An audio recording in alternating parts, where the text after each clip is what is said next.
La journée mondiale du tourisme au Lualaba a été célébrée en 2 étapes. Au-delà de son caractère solennel, elle était un rendez-vous de découverte de plusieurs sites touristiques.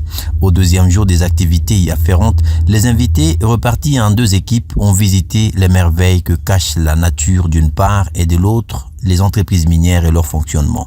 À Sikomine, par exemple, les touristes ont assisté au processus d'extraction des produits miniers jusqu'à la production des lingots de cuivre, une découverte qui les a émerveillés. C'était également l'occasion pour eux de visiter l'une des plus grandes mines à ciel ouvert de cuivre au monde. La cité d'Unzilo a toute une histoire dans la province du Lualaba. Ici, on y retrouve l'une des centrales hydroélectriques réputées en République démocratique du Congo. Une autre randonnée touristique a ciblé cette contrée située à une vingtaine de kilomètres de Kolwezi.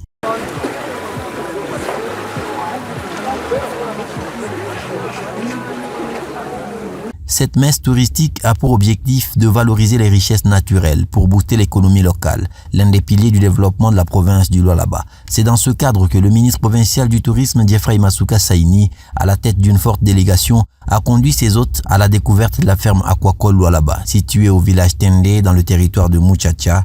Elle est spécialisée dans l'aquaculture. Il était accompagné de l'ambassadeur de la Zambie en République démocratique du Congo et du rapporteur de l'Assemblée provinciale du Lualaba, l'honorable Muchaila Shimata Weber. La délégation a constaté l'abondance des ressources halieutiques dans ce plan d'eau qui abrite une variété importante d'espèces de poissons. Le ministre et son hôte diplomatique ont navigué sur les eaux paisibles du lac, admirant la beauté naturelle du site, tout en échangeant sur les possibilités de partenariat dans le domaine de la pêche durable et du domaine écologique.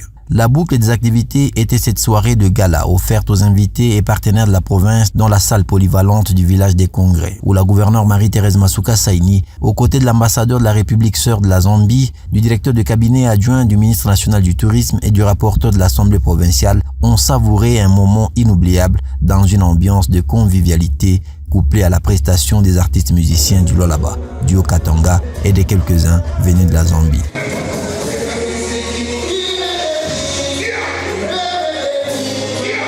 Le ministère provincial du tourisme se dit honoré de l'organisation de cette commémoration. La remise des brevets et attestations par la gouverneure Marie-Thérèse Masuka Saini aux personnalités et entreprises partenaires de la province qui œuvrent pour la promotion du tourisme au Lualaba était l'un des temps forts de la cérémonie. À tout seigneur, tout honneur. C'est le ministre provincial du tourisme Diefray Masuka Saini qui a reçu en premier le brevet de mérite pour avoir placé la barre très haut dans la valorisation des sites touristiques, mais aussi en faisant du tourisme l'un des secteurs majeurs de l'économie provinciale. Pendant ce temps, des feux d'artifice ont illuminé la ville de Kolwezi sous le regard admiratif de la gouverneure Marie-Thérèse Masuka Saini et ses hôtes, marquant ainsi la fin de la 45e édition des activités de la Journée mondiale du tourisme.